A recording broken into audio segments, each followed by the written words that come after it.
On many Ford vehicles, when you replace a module, you have to perform a PMI, or Programmable Module Initialization.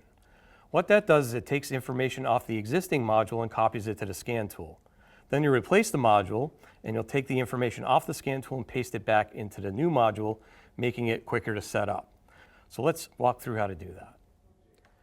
In order to find it, we'll scroll down to the ADAS and driver's aids, and that'll be, we're on the right side of the vehicle, so side object detection module right. Log into the ECU, and that's a functional test. And then we'll go to special functions, and there we see PMI right there.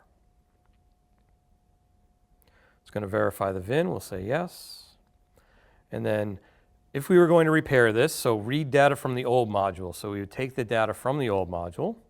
It's going to make sure the old module is installed. We'll hit yes. Ignition is on. It's going to read the configuration data. It's going to save it to the tool, and then we'll hit complete. Then we would replace the module. Once we do replace the module, we need to put information from the old module into the new module. So we'll go to write data in the new module, install the new module in the vehicle.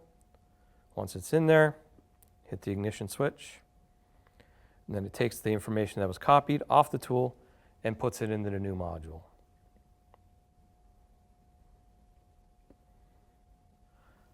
So there we go, the configuration is complete, and we can see that is a nice, easy way to switch out modules and make setup a lot faster.